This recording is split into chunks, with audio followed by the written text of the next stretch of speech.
This is the 8-9 combo on Brett McKay, and this is not Harry Jones. This is Geoff Parkes deputising in for Harry, who, Geoff, a funny little scenario graced us for this the first edition of the Spring to Autumn Nations November Test Post-Mortems, whatever we're gonna call them, in that Harry wasn't able to actually watch Japan v Australia from Tokyo this evening. As were, as it turns out, most of the rugby world. How are you? Konnichiwa, Brett, son. I'm very good, thank you. I don't want people to misinterpret that and think I'm in Tokyo for the match, because I'm in Melbourne and you're in Tokyo, which is fantastic. It's been good. I am indeed in Tokyo. I have seen the Wallabies win 19 in 15 in. I mentioned the largely forgotten Test match, and that's maybe a little throw forward to a headline in a minute. And this is normally where I would have Harry explain to the nice people while we would love them to subscribe to the 8-9 combo, and that is still very much the case. We've surged past 10,000 subscribers, which we're hugely thankful for. But the truth of the matter is, we want more of you to subscribe because, as Geoff mentions, I am indeed in Japan and I have a family holiday to pay for. So more subscribers are very, very welcome. Just hit that red subscribe button down there in the bottom corner, and you'll be well and truly on your way. All the pod platforms and all that sort of stuff as well. So. I am indeed on the road. It means we should address. I did sidestep the Harry issue, Brett. So we should actually address it because if you're asking people to subscribe, they want to see Harry, right? They don't want to see me. They'll put up with me holding fort for a week. Yes. But if you want Harry back, subscribe, folks. It's as simple as that. And yes. look, we should pay homage to the great man and wonder what he's doing that's so important that he would miss a Wallabies test. And word has it not watching TV, evidently. Well, yeah. Look, I think word has it that he's for want of a term, balls deep into investigating a incident in the URC of testicular abuse involving Jan Hendrik Wessels and Josh Murphy from Connacht. And as is his way, Harry likes to get involved in controversial incidents. He's a bit of a fixture. He does. Loves a scandal. I'm sure that, it sounds like there's plenty to fix here, doesn't there? And does. So Wessels has been given 9 weeks. I know Rassie's not happy with that, and there's no video of the incident. It's quite a confounding case, and it is. Even to the point where it was reported that Murphy has apparently suffered no lasting injury. Now, surely, I don't know a lot about this, but surely it's a bit early to tell, isn't it? It's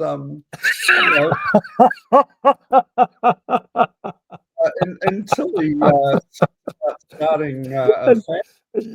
Indeed. Really know, if yes, injury or not.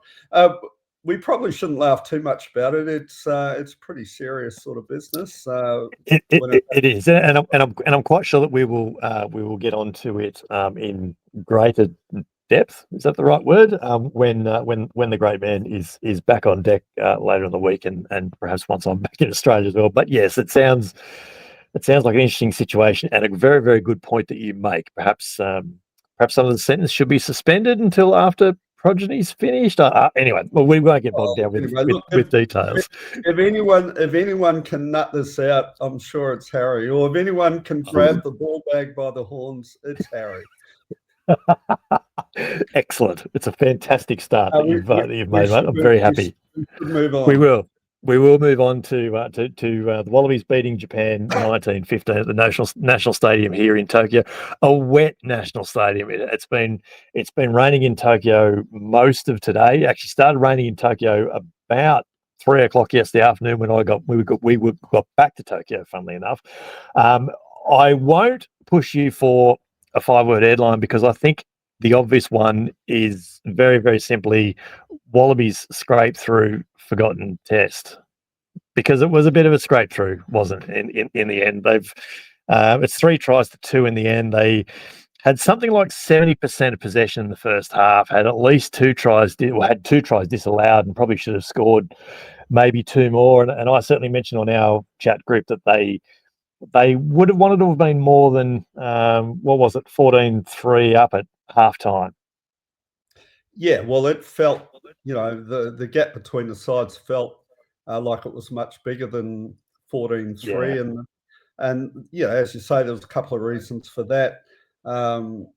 The territory and possession, wasn't reflected in the score, and partly that was the Wallabies' own issues. There were times there when they really got incredibly narrow. All 10 players were probably within 20-25 meters of each other.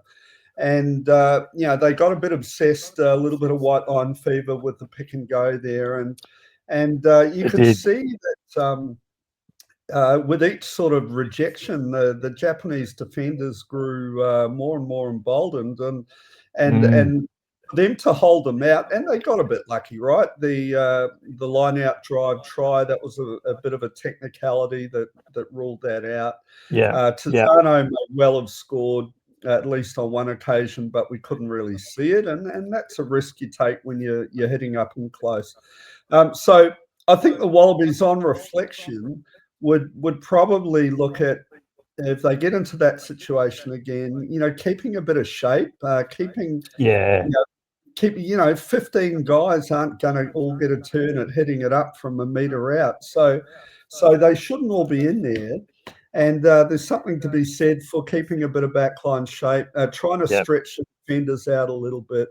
And so I think they got that piece wrong, and they went in with a lot narrower lead than what they should have.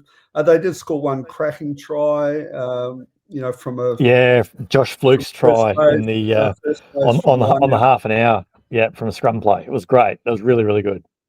Yeah, and look, but the best thing, and you've called it a forgotten test, it was certainly a very forgotten first half. And the highlight of the first half for me, I must say, was immediately flicking over at the end after that try was disallowed and catching the Cox plate. And it was a fantastic edition of the Cox plate, with Via Sistina just getting up. And it was terrific. And I thought, well, there's a bit of, real hard, dog versus dog sort of sport and theatre, and the crowd right into it. And it had everything that the first half in Tokyo didn't have. But thankfully, we got a much better second half. Japan, they dropped a lot. Well, they got some ball. The halfback really struggled, but when they held on to the ball in the second half, put some clever kicks through, we got a much better contest.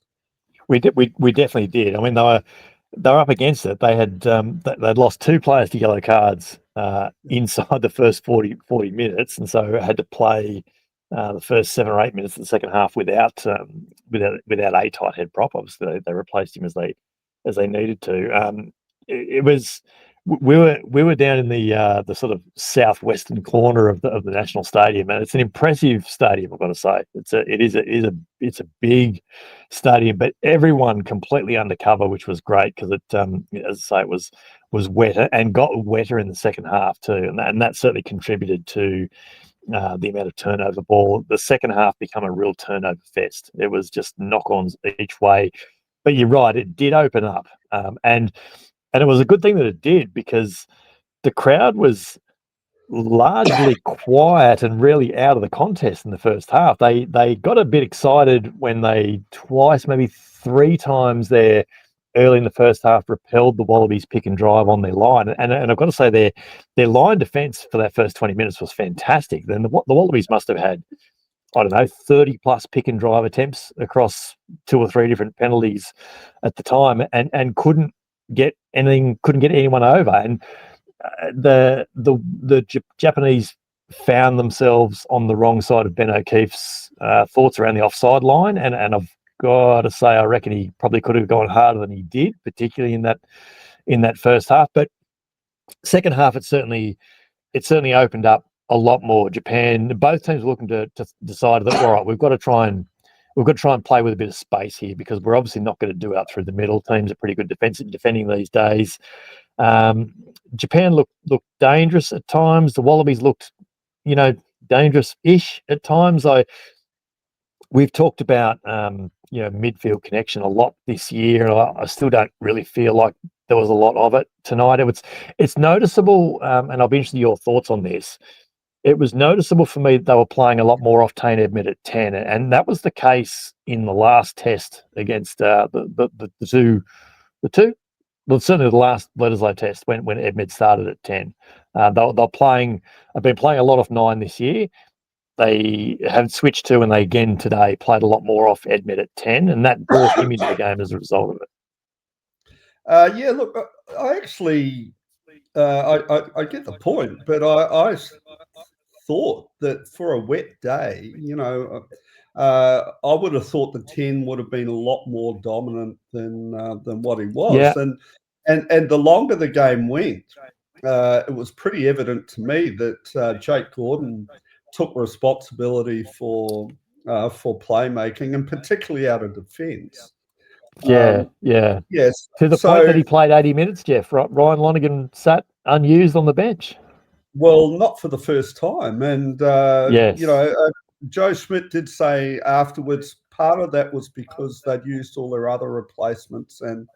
And so it was a bit of a prudent strategy to keep one fresh person right to the end. But look, that's happened enough times now that, Lonergan would have to wonder what the confidence levels are in him. Yeah. I think that's a fair thing for him to ask. Yeah. My rough count is that'd be the fourth time, I reckon, this year Joe Schmidt has left a half unused on the bench. A 9 or a 10, I should say. Yeah, and I don't mind that. If a guy's in the game and he's playing well and he's got control of the game, particularly if it's a wet game like that, it is difficult just to jump and make an impact. And Gordon was probably the Wallabies' best player tonight. So I think Schmidt was fully justified in keeping him on. But it's just a bit of bad luck for Lonergan. And look, and the longer that went, I do think that that they did play through Gordon and less through Edmed. Yeah, that's true. And I think that throws up an interesting proposition for the next games, because we are going to see Carter Gordon come in. And Carter Gordon's an old school 10, and even though he's been out of the side for a year, he's a much stronger voice than what Edmed is and Tom Liner is, and Carter will demand the ball, and he will demand that he asserts himself in the role of playmaker. That's the way he plays, and he plays his best rugby when he takes responsibility for running the game. So I think it would be interesting, and yet we've got halfbacks, Gordon tonight sort of dominating the play there in the second half, and obviously when Tate McDermott plays, he's another 9 that likes to dominate play as well. And so it will be interesting to see when Gordon comes in just how much he's able to assert himself in the role compared to, say, how Edmed's gone in the last couple of games. Yeah, I think that's fair. You're right. There was definitely a switch in the second half, albeit gradually. It probably wasn't a concerted effort. Now we're going to play off 9, but I think that probably came about as well, just the way that Japan's that actually held onto the ball and started playing back at them. That's probably what dictated that. What worked well for the Wallabies in this case? What were you most impressed by? Look, I think there are some positives. Look, if you ask people before the game or before the tour, the Wallabies are going to play Japan and Tokyo, and they're going to win by 4 points. In wet weather. I don't think anyone's jumping over hoops over that. But if we actually look at it, there were some positives to take out. Well, for one, we got to see Aiden Ross debut. The timing's really good with Slipper going out. He's. I know where you're going with this. No. Well, nowhere. Another Julian Montoya lookalike. Yeah. Well, yeah, exactly. And then. I think the line-out maul was very good. They got that one wrong when Zane Nongol was penalised. Pretty technical penalty, looked to me. It was one of those ones where the TMO, you almost feel like they go looking for something. It's like, I need to step in and find something here, and it just felt like that. I think the fact that it took 7 or 8 or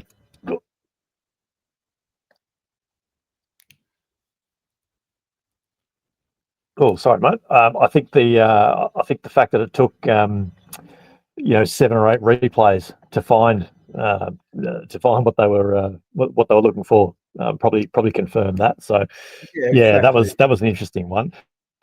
The maul was good. Yeah, the line out is the concern for me. Off their own ball, but I think we can be a little bit lenient there. They lost their 2 locks in the first quarter, or 2 of the 3. Yeah, that's all. So true. So I think it's fair play to say on a wet night without your 2 locks, I think you get a leave pass for the line out for that game. But they do need to be a bit more convincing. There's no doubt about that. But the defensive line out was pretty good. They did put pressure on Japan, and that's definitely something they can take forward. Yeah, no doubt. It's a bit of a grueling schedule. 5 tests in 5 weeks. This spring tour. They've got England at Twickenham next Saturday. Japan, coincidentally enough, plays South Africa at Wembley across the other side of London an hour later next weekend. So, what does the next week look like for the Wallabies, particularly now? Well, yeah, England's going to be interesting, isn't it? Because they're going back there after winning last year in such spectacular fashion. I'm fairly bullish about England just in general at the moment. I think there's some good rugby being played in a premiership. Yes. Steve Borthwick's another year into his tenure. He's got a good feel for the players that he's got at his disposal and for the job. So I expect them to be better than they were last year, not just against Australia, but just in general. So in general, I think that's going to be a tough match. Having said that, I do expect this has been a long year, lots of test matches. The Wallabies look very weary in Perth. So I do expect them to play their best rugby in the next 2 weeks. And then I'm a little fearful of them dropping away by the end of it. So, I think it's all set up for a cracking game. I expect the Wallabies will go up a level next week. But, England, I think they're a better side than what we found them 12 years ago. That's all about 12 months ago. Yes. I think they're probably a better team than they were 12 years ago too. It's a fair point, and it's worth considering that obviously Nick Frost comes back in, Fraser Wright comes back in, Joseph Akusa-Suaalii comes back in. So as I say, England next week, Italy after that, and then Ireland and France to finish. Is going to be rough going, certainly. Yeah, well, look, I'm not necessarily sure we fear Ireland as much. They're clearly a side, and and they're going to play well. And if they're a little bit off their best, it's not going to be far off their best, right? But No. yeah, there's nothing to fear there. But I think last game of the season, let's worry about that in a month's time. But if France are on and the Wallabies are going there with a few injuries and a few tired boys just looking to get home for Christmas, that's potentially going to be a tough week. That could be. Yeah, France have got South Africa after Australia. I can't think who they're playing beforehand. It's just escaped me for now. Look, I think this performance, and knowing that Joe Schmidt had picked a very, very different team, noting and acknowledging the loss of Salakai Aloto and Josh Canham inside 25 minutes as it was, and that's probably got implications for next weekend as well. I think we find out if a win really is a win this week. I mean, the important thing is they have got a win. Hopefully, there's not too many injury concerns coming in it. Hopefully, Salakai, might be. Obviously, Canham won't play next week now. So yeah, there'll be a few injury concerns, but hopefully the addition of some rested bodies will make a difference next week for England. Yeah, no question. The ins that come in, this was always targeted as a match where some of the squad guys were going to get a go, and a little bit like last time when they played Italy, and unfortunately on that occasion it didn't work out, and they ended up losing. Didn't go out so well. Yeah. Yeah, and look, you do have to give guys games, and you do have to manage it. So, I think let's fair play to Schmidt here. He's done that. He's got away with the win. It wasn't the prettiest, but it was still meritorious given a lot of the circumstances. Just on Lucan, yeah, look, it didn't look good, did it? And what a tease that is.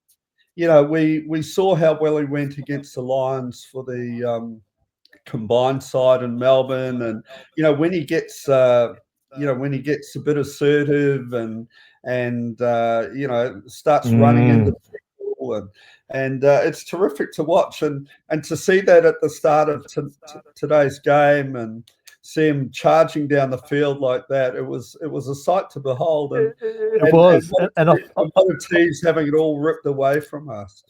It was so good while it lasted. He charged down the field. He got the hands up to try and get an offload away, and I think he actually got belted in underneath the armpit, and that's what's brought him undone in the end. He was certainly grabbing at a rib for a little while after that.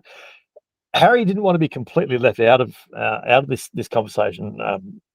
Geoff, he actually sent through a couple of talking points for us, which just proves that he's never not thinking about it. Yeah, unfortunately, they weren't quite the talking points I'd sort of expected. Yes, he wanted to know what we thought about Tane, and we've probably covered how he played. We've certainly discussed the Wallabies' depth, and it's important that there are games like this so that the Wallabies' depth can be built upon, because we don't have the benefit of squads of 60 and 70 like South Africa and France and England do, and so it's important that we do get game time into the guys with less than 10 or a dozen tests.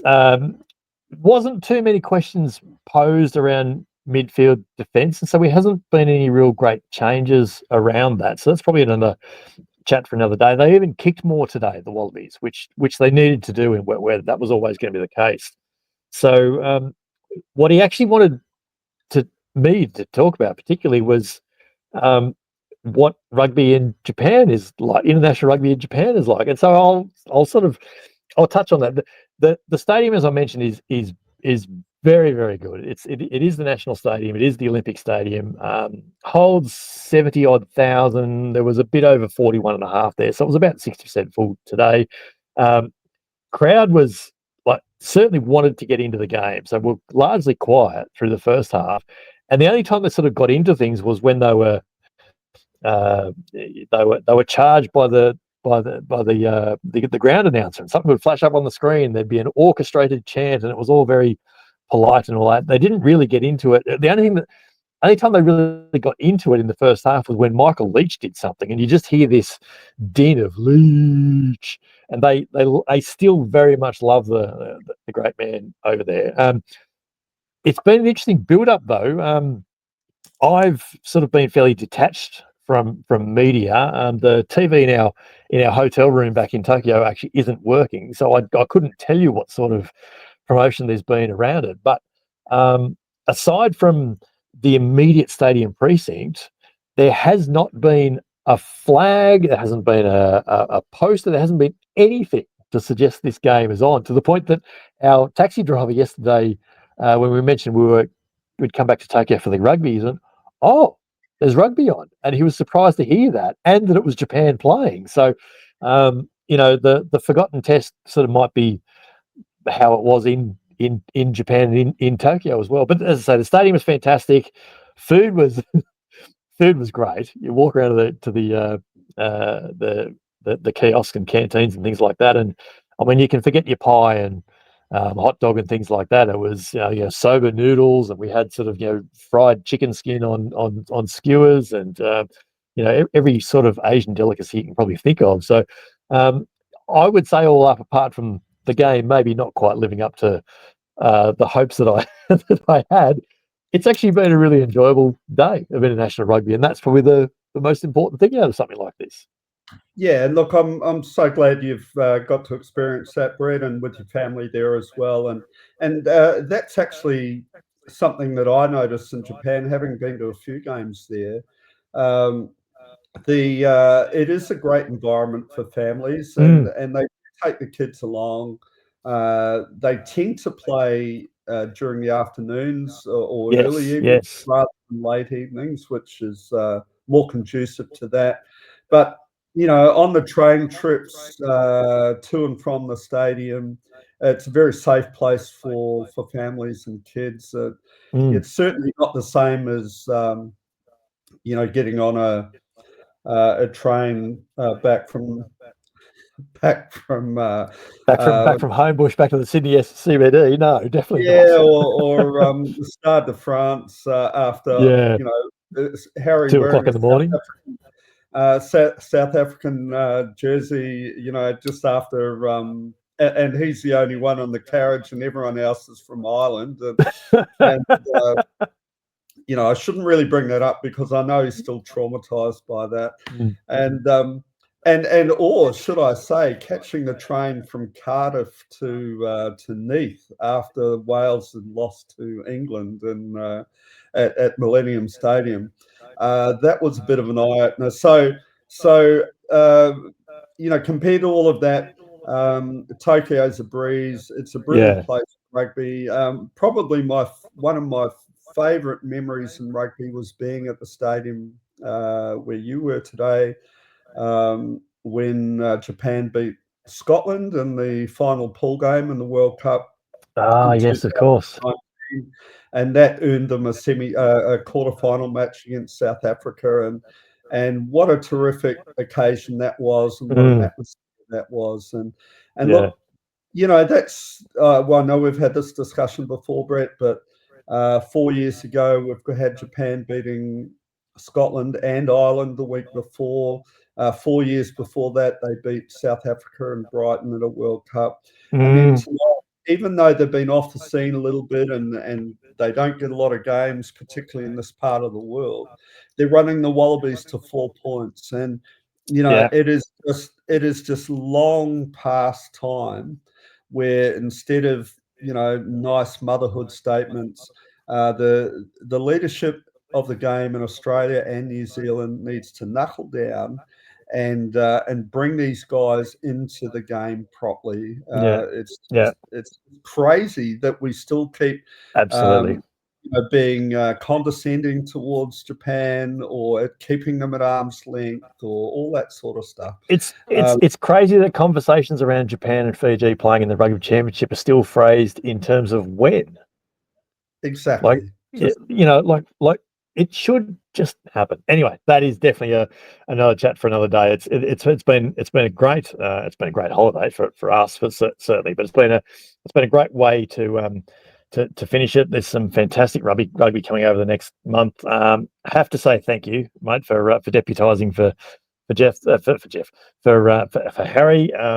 It's certainly a better result than me trying to lecture my own camera for 15 or 20 minutes, like was going to be the plan C if you weren't available. So thank you for jumping in on this. It's very much appreciated, mate. No, you're very welcome, and I hope it wasn't too painful for the viewers who would have come expecting Harry. And let's just face it, he's a man of the world. He can't be in every place at once. He does a pretty good job. But he does. But unfortunately today he needed a stand-in, and that's okay. Happy to do it. Every now and again it happens. But we'll call it a wrap. It's another post-mortem done on the road and done behind us. Harry and I obviously on the socials in our usual places. You can find Geoff on Twitter as well. Follow the 8-9 on all the socials, on YouTube right here. You can have your comments right here on the YouTube channel. We certainly want to hear from you. Certainly want to hear your thoughts on this game in Tokyo. We certainly love to hear from you either way. This is the 8-9 combo, the set piece combination you didn't realise you needed, coming in a rugby podcast that you now sort of have. I'm Brett McKay. He's Geoff Parkes, deputising for Harry Jones, and we'll be back in your ears in a few days' time, I suppose, when someone maybe joins us for another great rugby chat. Thanks, Geoff. Cheers. Here goes Jones with another bruising run. He links up with McKay, who pops back to Jones. They can't. They won't. They will. What a try. The Dream Team combo go in again.